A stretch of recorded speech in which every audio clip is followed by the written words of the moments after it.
प्रभु श्री राम के अवतार में आए तो माता सीता युद्ध का कारण बनी और कृष्ण अवतार में माता द्रौपदी युद्ध का कारण बनी। दोनों धर्म युद्ध थे।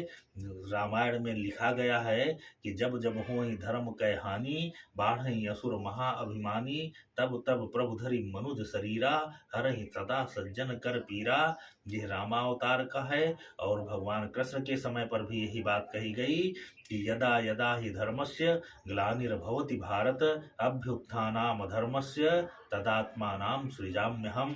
तो भगवान जब अवतार लेते हैं तो इन दो अवतारों में जो प्रबल युद्ध हुए रावण और भगवान राम के और कौरव और पांडवों का, तो इस युद्ध में स्त्री ही क्यों इनका कारण बनी, ये प्रश्न आता है। कई बार लोगों ने पूछा, तो भैया इसका सीधा सा उत्तर है कि यह सृष्टि जो है, यह प्रकृति जो है, यह मातृ प्रधान है और यह माता ही इस सृष्टि का निमित्त है।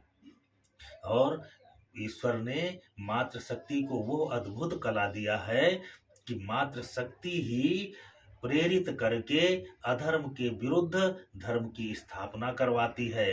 अगर माता सीता नहीं होती तो भगवान राम को प्रेरणा देने वाला कोई नहीं था। माता सीता की वजह से ही अगर सीता का हरण नहीं होता तो भगवान राम के भीतर ये आक्रोश और ये क्रोध नहीं प्रज्वलित होता जिससे रावण का अंत किया जा सके। तो माता सीता ही निमित्त बनी रावण के वध का।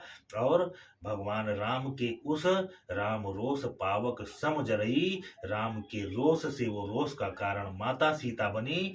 और सीता तो योजनाबद्ध तरीके से रावण के यहाँ जाती हैं। तो माता भगवती में, माता सीता में वो ताकत थी कि रावण का अंत करवा दिया।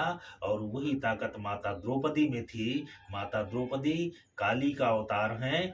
और जब जब भी पांडवों को युद्ध से मोह भंग हुआ, युद्ध करने की लालसा उनकी भंग हुई, तो माता द्रौपदी ने अपने खुले हुए केसों को दिखा करके और उन्हें पुनः फिर से युद्ध के लिए प्रेरित किया।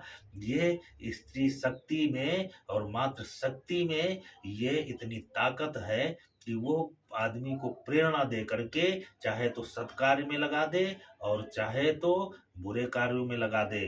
बुरे कार्यों के लिए भी स्त्रियां ही प्रेरणा बन जाती हैं। रावण को प्रेरित करके शूर्पणखा ने ही रावण का अंत करवा दिया।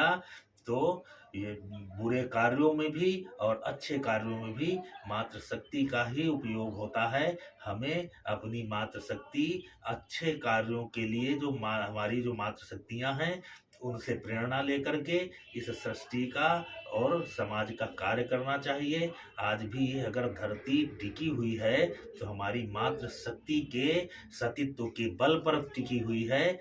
और उस मातृ शक्ति का सदा सम्मान करना चाहिए। या देवी सर्वभूतेषु मातृ रूपेण संस्था, नमस्तस्यै नमस्तस्यै नमस्तस्यै नमो नमः।